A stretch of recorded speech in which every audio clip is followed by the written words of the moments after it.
Eh, Saudara mahasiswa sudah terlihat? Sudah, Ibu. Oke. Baiklah. Sebelumnya saya Assalamualaikum warahmatullahi wabarakatuh. Salam sejahtera, salam sukses bagi kita semua. Sebelumnya saya ucapkan terima kasih kepada Bu Ivana sudah memberikan kesempatan kepada saya waktunya. Dan juga terima kasih kepada semua mahasiswa yang berkenan hadir di tengah-tengah aktivitasnya di sini. Kali ini sebenarnya kita belajar bersama aja ya, begitu ya, tentang kesetimbangan massa atau mass balance ya, yang biasa disebut juga mass balance seperti itu. Nah, kesetimbangan massa yang akan saya sampaikan di sini itu mengenai tujuan pembelajaran kesetimbangan massa. Sebenarnya ini merupakan satu pendalaman ya yang sebetulnya teman-teman mahasiswa atau saudara mahasiswa sudah mempelajarinya mungkin ya lebih detail dari apa yang telah saya sampaikan. Hanya saja di sini butuh pendalaman. Kemudian yang kedua itu mengenai definisi. Kemudian yang ketiga adalah manfaat kesetimbangan massa. Kemudian yang keempat itu mengenai konsep kesetimbangan massa atau prinsip kesetimbangan massa. Kemudian yang kelima itu mengenai aplikasi dalam proses pangan itu seperti apa. Kemudian yang keenam adalah langkah-langkah perhitungan mengenai kesetimbangan massa. Selanjutnya, apa sih tujuan pembelajaran daripada kesetimbangan massa ini? Tujuannya adalah bahwa mahasiswa itu diharapkan setelah mempelajari itu mampu mengetahui bagaimana konsep-konsep dasar kesetimbangan massa. Kemudian yang kedua, mahasiswa sudah dapat mendaftar atau menguraikan dan mendiskusikan pentingnya aplikasi kesetimbangan massa dalam proses pengolahan pangan. Dan yang terakhir adalah mahasiswa mampu menjelaskan secara konseptual bagaimana penentuan atau perhitungan kesetimbangan massa yang diperoleh. Kemudian kita beranjak ke definisinya. Kesetimbangan massa itu berasal dari kata mass balance yang berarti neraca bahan. Jadi ada yang bilang bahwa kesetimbangan massa itu dikatakan neraca bahan. Ada juga yang menyampaikan bahwa kesetimbangan massa itu disebut juga kesetimbangan materi. Jadi di sini untuk kesetimbangan massa itu yang biasanya saudara peroleh dari fisika dasar. Nah, kesetimbangan massa ini prinsipnya juga berlaku dalam proses pengolahan pangan. Nah, di mana total input bahan yang masuk ke dalam suatu proses pengolahan pangan akan sama dengan total outputnya. Jadi prinsip ini yang kita kenal dengan istilah kesetimbangan massa atau materi atau disebut juga mass atau material balance. Kemudian mengapa sih kita harus mempelajari kesetimbangan massa dan apa sih manfaatnya bagi proses pengolahan pangan? Yang tentu saja kan mahasiswa adalah sarjana, nanti lulusannya adalah sebagai sarjana yang kompetensinya adalah di bidang pangan, dan tentu saja kita harus tahu kenapa sih kita harus mempelajari tentang kesetimbangan massa. Yang pertama adalah manfaat kesetimbangan massa sebagai dasar pencampuran, di mana digunakan dalam pembuatan formulasi campuran untuk memperkirakan bagaimana kebutuhan tiap bahan dalam suatu produk. Dan kemudian yang kedua adalah dasar pemisahan. Contohnya di proses pengolahan evaporasi, dehidrasi, destilasi, dan absorpsi. Nah, hukum yang dipakai yaitu adalah hukum konservasi massa atau hukum kekekalan massa, di mana materi atau massa itu tidak bisa diciptakan, juga tidak bisa dimusnahkan. Nah, dalam proses pengolahan pangan itu hanya bisa diubah dalam wujud satu ke wujud atau bentuk yang lain. Kemudian yang kedua adalah penilaian komposisi. Jadi setelah kita menghasilkan suatu produk, ya, berarti kita juga menilai komposisi akhirnya, apakah formulasi dalam pembuatan produk itu sudah tepat, misalkan rasanya kah, atau warnanya, kekentalannya, dan lain sebagainya. Kemudian yang ketiga, manfaat kesetimbangan massa selanjutnya adalah membuat diagram alir kuantitatif. Nah, sementara ini kita kan sebagian besar itu membuat diagram alir itu kan hanya cukup alurnya saja, ya, hanya cukup alurnya saja, proses-prosesnya. Akan tetapi perlu didetailkan kembali bahwa setelah kita mempelajari kesetimbangan massa, setidaknya diagram alir yang kita pakai atau yang kita yang kita gunakan itu adalah diagram alir yang lebih detail, di mana di dalamnya ada aliran bahan, yaitu informasi jumlah feed atau jumlah bahan yang masuk dan outputnya. Di situ akan terlihat lebih detail. Seperti itu. Kemudian manfaat selanjutnya adalah mengetahui perubahan kuantitas pada setiap tahap proses. Tentunya dalam suatu rangkaian proses itu pasti ada yang namanya sub-sub proses. Di sub-sub proses itu nanti kita dengan kesetimbangan massa akan mengetahui perubahan-perubahan. Berapa sih bahan yang masuk pada subproses tersebut dan bahan yang keluar pada subproses tersebut. Kemudian manfaat selanjutnya adalah memperkirakan kebutuhan udara pengering. Nah, jika itu dilakukan proses pengeringan ataupun proses evaporasi, misalkan begitu, ada proses steaming.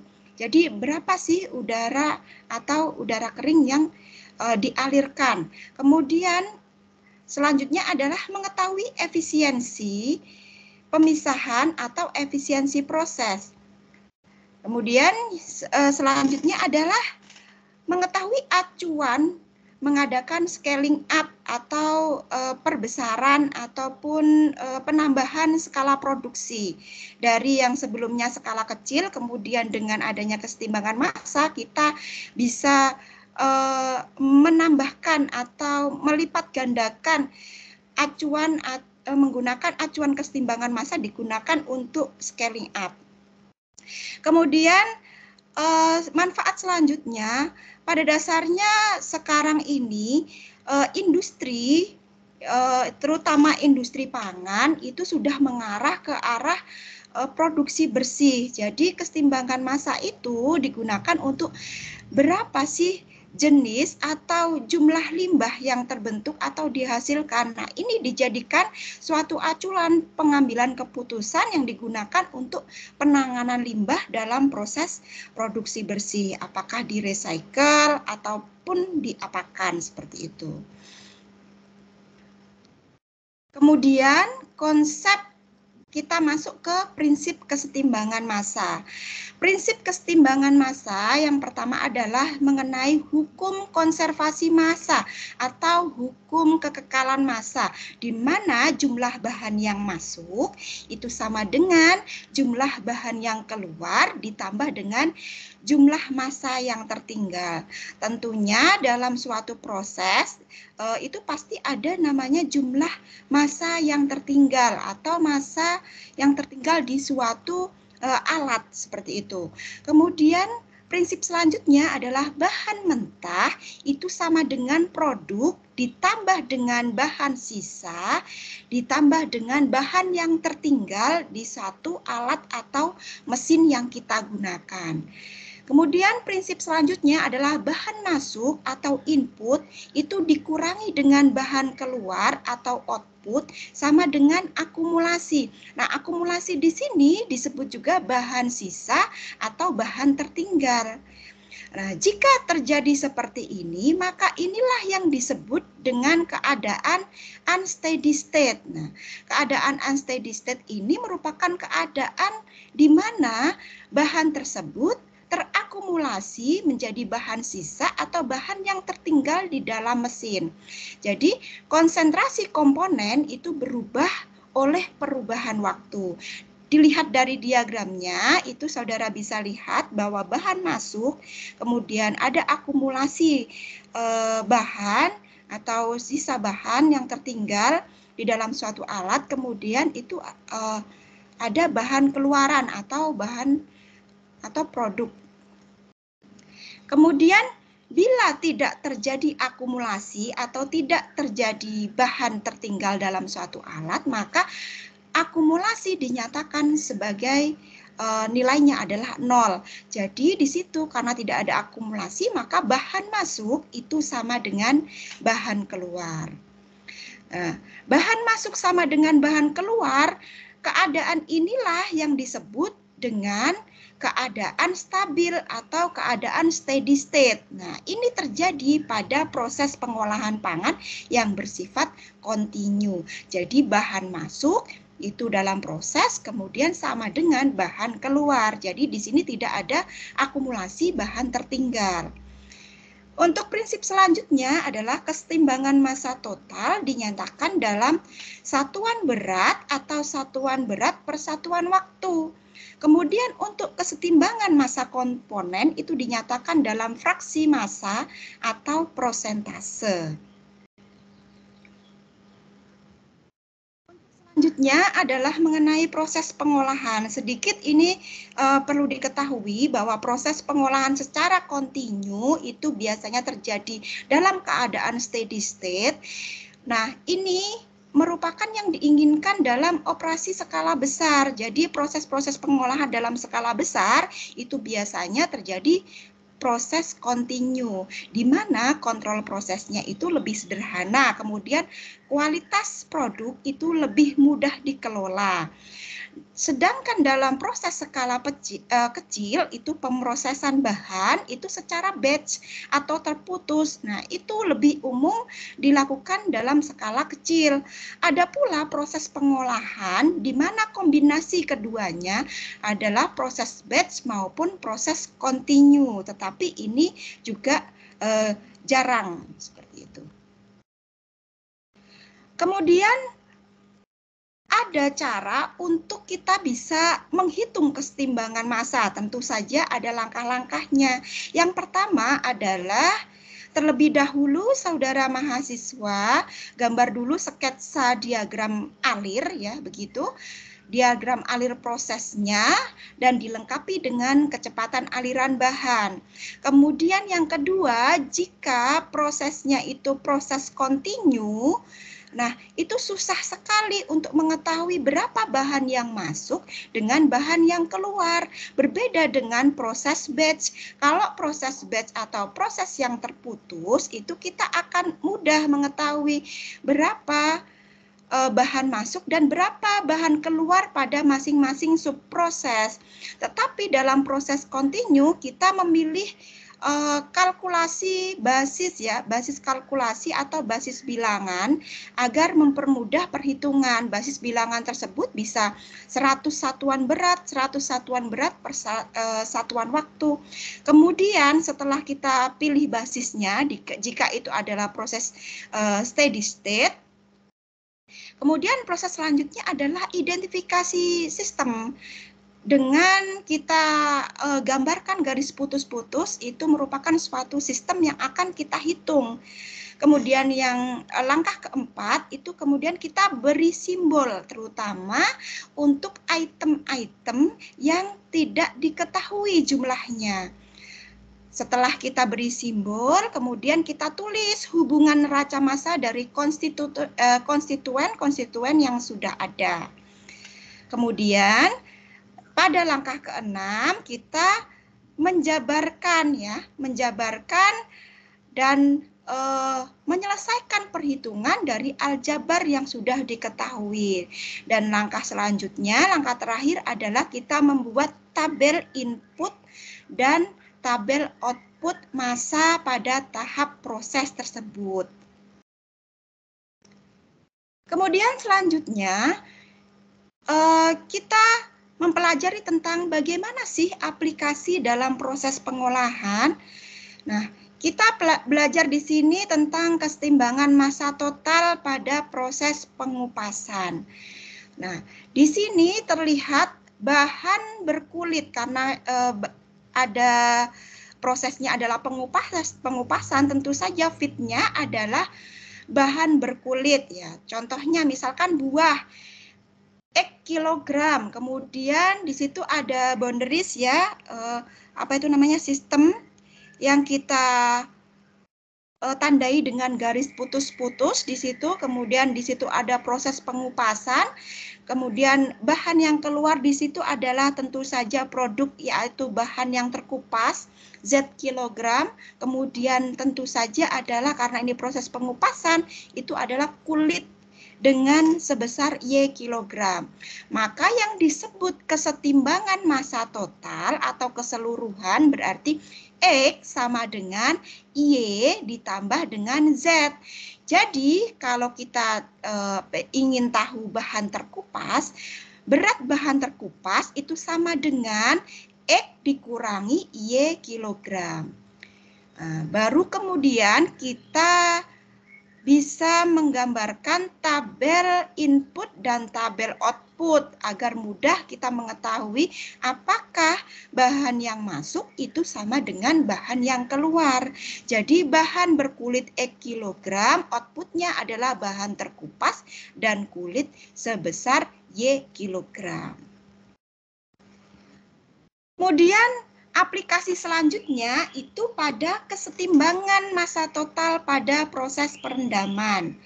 Nah, proses perendaman itu bahannya adalah F kilogram bahan masuk karena ini perendaman tentu saja menggunakan air sebanyak M kilogram. Kemudian keluarlah di situ air buangan atau limbahnya sebesar X kilogram, kemudian produknya adalah P kilogram. Sehingga neraca bahan atau kesetimbangan massa total itu F ditambah M, kita lihat arah panahnya di situ P ditambah X.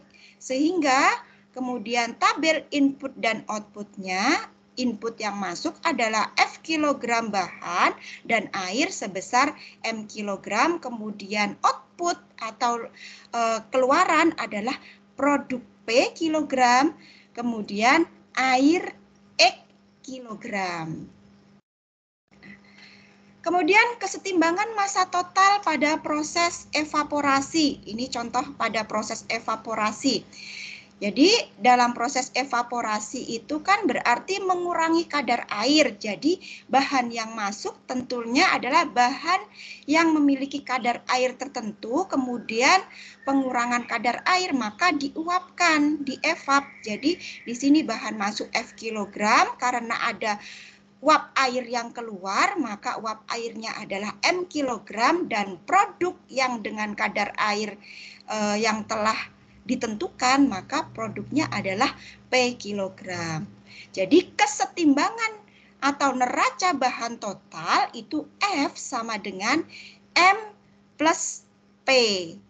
Kalau kita mencari produk atau konsentrat, ya konsentrat, jadi bahan yang sudah diuapkan tadi itu disebut juga konsentrat.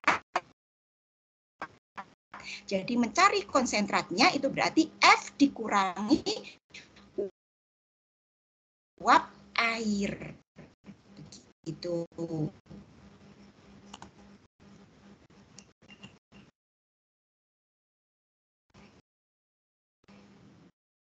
Kemudian selanjutnya kita masuk ke prinsip kesetimbangan massa komponen. Jadi kesetimbangan massa komponen ini jumlah bahannya dinyatakan dalam satuan berat atau satuan berat per satuan waktu. Ada juga yang konsentrasi dalam fraksi massa atau persentasi massa. Ada juga yang fraksi massa zat A dalam campuran itu sama dengan massa zat A dibagi massa campurannya. Dan juga massa campuran ini sama ya yang di atas. Kemudian untuk konsentrasinya di sini yang tadi fraksinya juga bisa juga konsentrasinya diukur dalam fraksi mol, yaitu mol salut atau zat terlarutnya dibagi dengan total mol.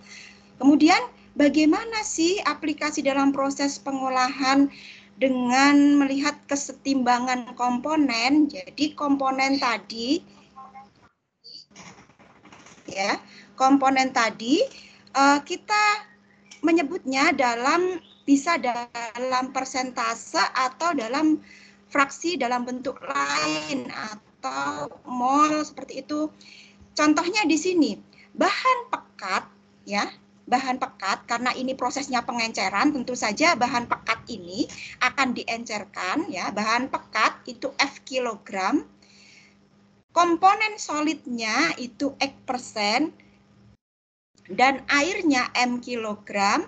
Kalau diencerkan maka produknya menjadi produk P kilogram dengan komponen solid Y%. Jadi mencari kesetimbangan massa total maka F ditambah M ya sama dengan P atau produknya. Tetapi mencari neraca bahan atau kesetimbangan massa komponen. Nah, di sini karena ada dua komponen yaitu komponen solid ya dan komponen air. Nah, padatan dan air, maka kita harus mencari satu-satu per komponennya. Komponen solid itu X% dikalikan dengan F ya. Tadi kan bahannya F, jadi X% kali F sama dengan Y%. Karena dia komponen solid berarti Y% P, seperti itu. Jadi di sini P sama dengan X% F dibagi Y%. Kalau kita mencari produknya. Kemudian neraca bahan komponen air, kita menggunakan persamaan ini. Jadi 100 min X ya, 100 min X persen kali F ditambah M 100 min Y persen dikali P. Nah, begitu.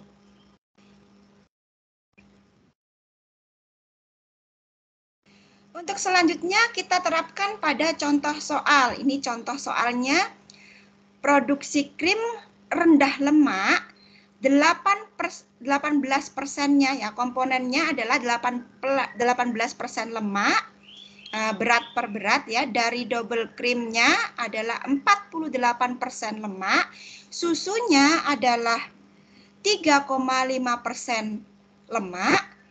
Maka ditanyakan di sini berapa banyak double cream dan susu yang diperlukan untuk memproduksi 100 kg krim rendah lemak. Jadi di sini bahan yang masuk itu adalah milk ya, 3,5% fatnya ya, lemaknya, kemudian krim itu 48%. Nah, kemudian ada proses pencampuran di sini, mixing ya. Kemudian yang di luar ya, keluarannya adalah produk rendah lemak. Yang diharapkan adalah 18% 100 kg.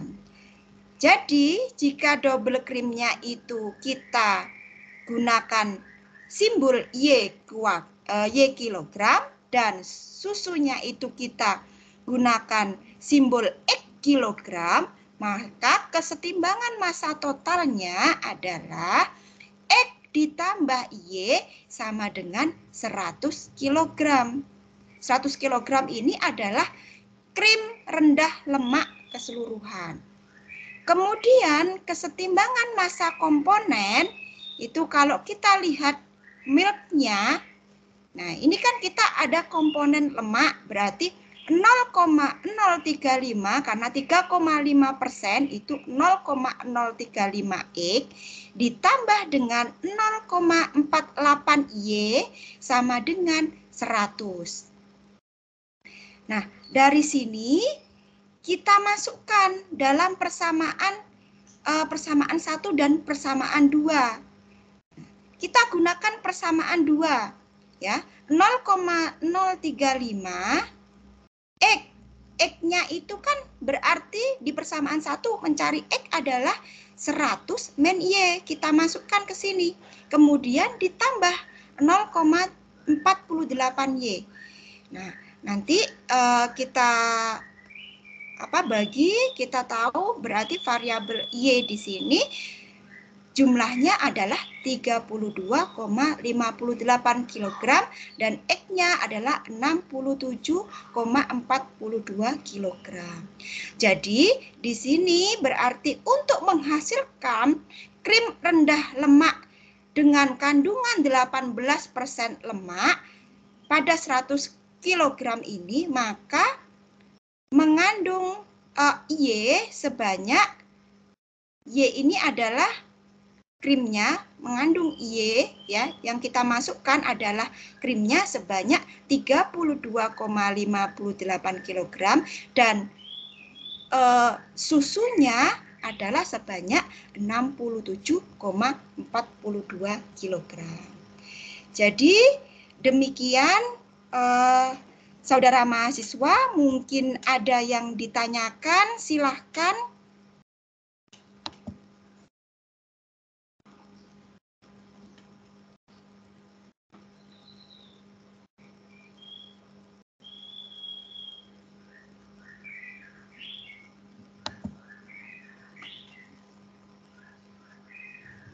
Belum ada, Ibu.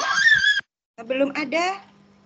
Silakan, mungkin ada yang kurang mengerti mengenai kesetimbangan massa dan kesetimbangan komponen.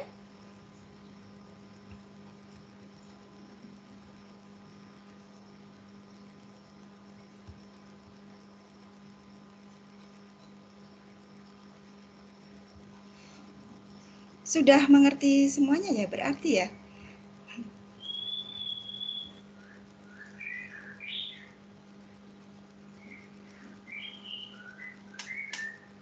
Oke.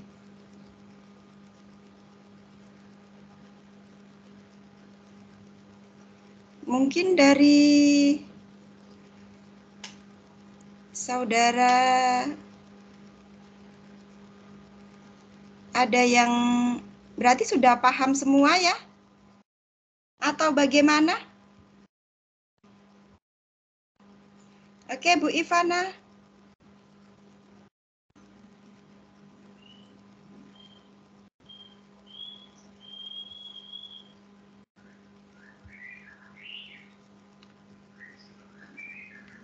Nah, Bu Ivana mungkin di perjalanan ya.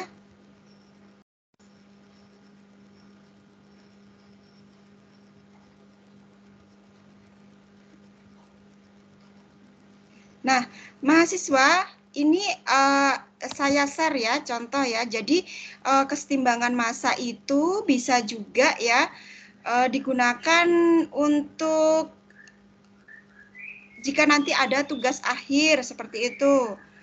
Apakah saya tanya, apakah sudah pernah menghitung gitu di rumah? Misalkan melakukan pengolahan, masak gitu. Hal-hal kecil seperti itu.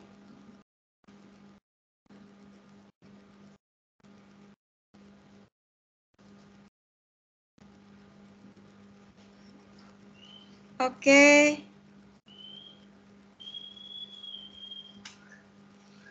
Jadi apakah sudah paham semua?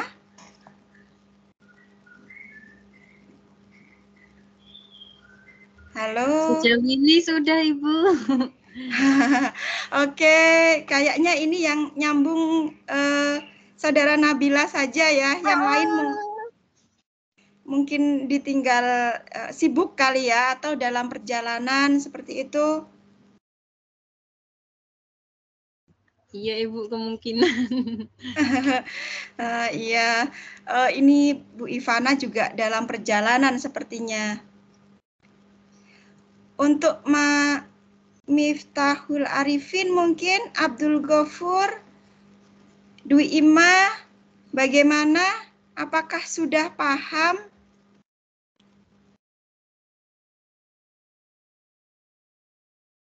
Halo.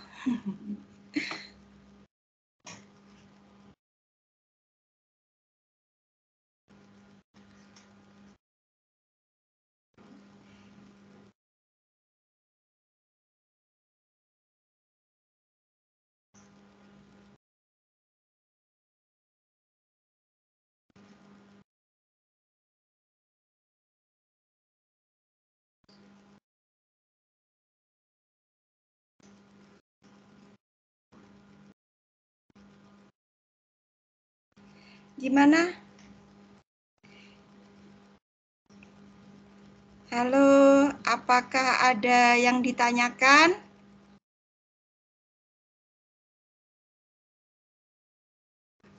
Masih tersambung?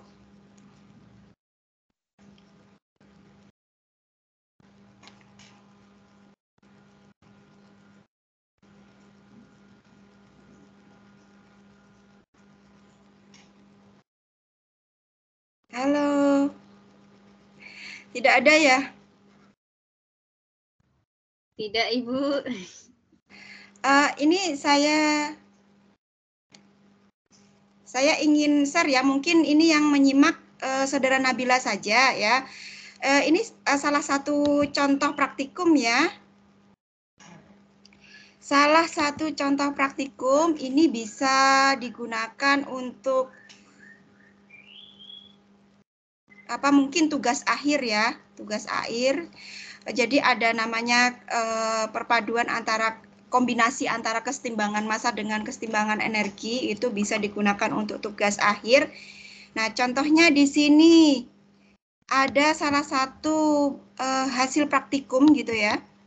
Hasil praktikum di sini untuk penanganan limbah. Penanganan limbah di produk ikan, produk kerupuk ikan. Bagaimana perhitungan raca massanya? Jadi perhitungan raca massanya itu mulai dari pembersihan. Di sini ada contohnya gini. Ikan segar 500 kg, kemudian dilakukan pembersihan, keluarlah maka ikan bersih plus jeroan ya. Jeroannya adalah 17%. Kemudian raca massanya sehingga diketahui nilai akhirnya adalah 415.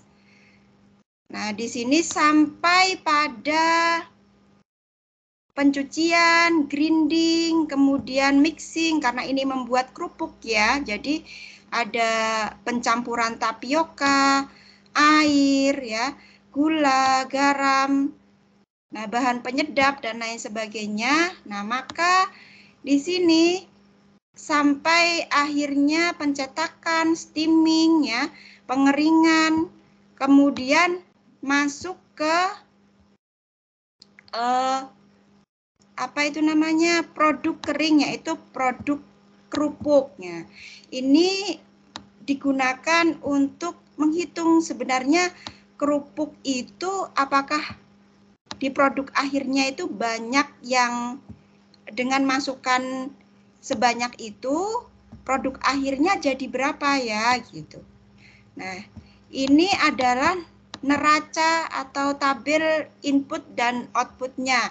Jika pada pembersihan itu ternyata 500 kg, ya berarti jeroannya 85 kg, ikan bersihnya 415. Kemudian pemisahan antara daging dan tulang, pencucian, sampai masuk ke pencetakan dan pengeringan. Jadi 500 kg tadi itu menghasilkan total kerupuk kering sebanyak 1.100,7 kg ya. Jadi itu 1.100 kg. Nah, itu contohnya saja ya. Contohnya saja jika saudara mahasiswa nantinya ingin melakukan tugas akhir dengan neraca massa atau ditambah dengan neraca energi? Ibu mau tanya. Ya. Untuk yang sebentar. Yang sisa itu tadi kan yang dicontoh ada persen-persenannya itu tuh dapatnya dari mana Ibu atau sudah ada? Yang prosentasenya tadi ya. Yang prosentasenya memang kan itu dari hasil di lapang. Jadi dalam keadaan proses pembuatan kerupuknya itu nanti kita tentukan, kita timbang satu per satu karena prosesnya adalah batch. Jadi nanti kita timbang satu per satu per subproses gitu, Saudara Nabila. Jadi setiap itu lebih mudah kita menghitung yang batch ketimbang kita menghitung yang prosesnya kontinu. Maka dari itu kalau prosesnya kontinu, maka kita harus menggunakan basis ratusan tadi, bilangan basis tadi.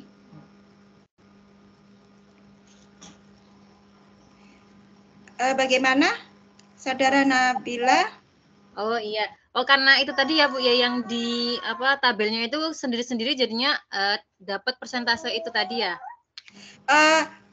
Itu kalau kita ini kan subprosesnya sendiri-sendiri. Kalau gini Bu, Saudara Nabila, kalau memang proses tersebut itu adalah proses kontinu, contohnya pada susu UHT gitu kan, berarti kan kalau misalkan proses seperti pembuatan kerupuk itu kan kita bisa terputus-putus kan.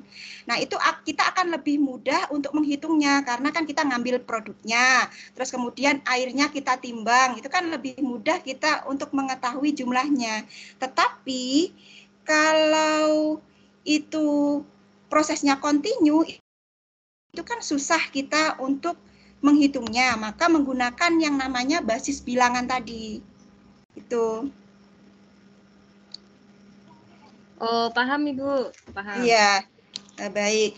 Jadi itu sebenarnya hasil praktikum. Kalau misalkan itu digunakan untuk tugas akhir, nah itu juga harus tahu, bukan asumsi ya, tetapi persen-persenannya itu memang nyata di tempat tersebut. Seperti itu, misalkan ada, kita timbang, kalau tidak ada bahan-bahan tersisa itu, misalkan ada bahan tersisa di satu mesin atau di satu wadah, itu tetap kita timbang juga berapa jumlah bahan yang tersisa. Seperti itu, Saudara Nabila.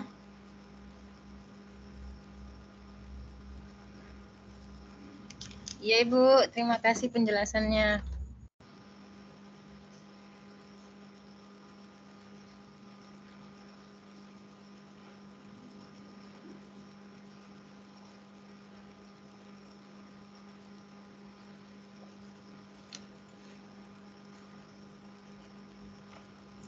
Oke, mungkin ada yang tanya lagi.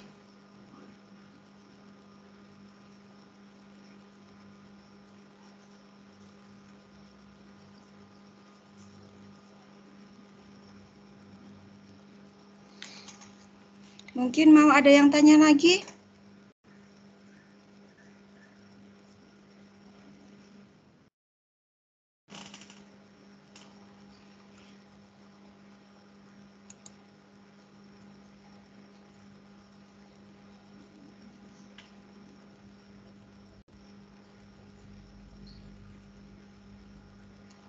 Ada yang tanya lagi? Saya tunggu, mungkin ada yang bisa ditanyakan lagi.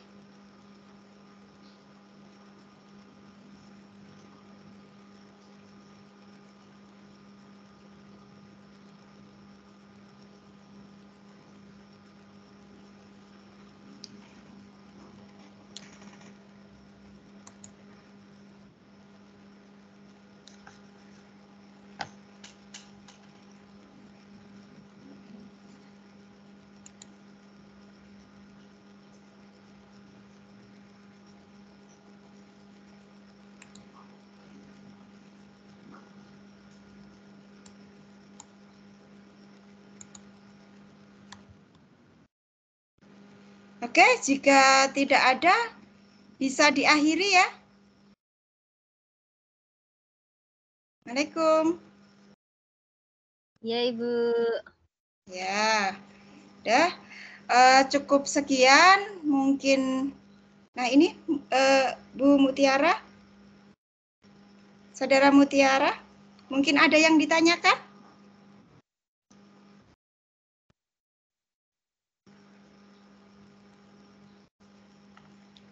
Sebelum saya akhiri, mungkin ada yang ditanyakan?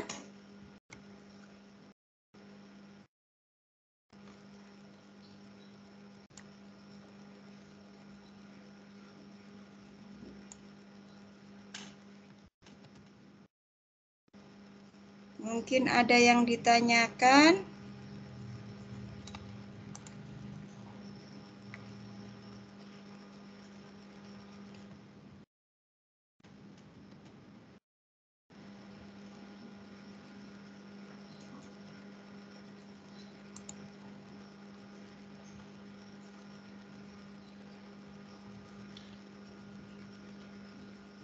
Halo?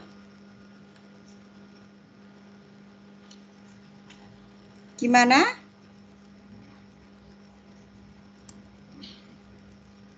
Sudah cukup, Ibu. Oke. Sudah cukup ya? Baiklah, saya akhiri.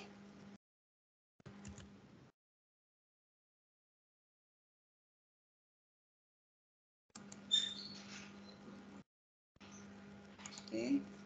Baiklah, saya akhiri ya. Demikian dari saya, mudah-mudahan ini semua bermanfaat. Mohon maaf bila ada kesalahan. Baiklah, saya akhiri. Wassalamualaikum warahmatullahi wabarakatuh. Warahmatullahi wabarakatuh. Terima kasih, Ibu, atas materinya. Izin live.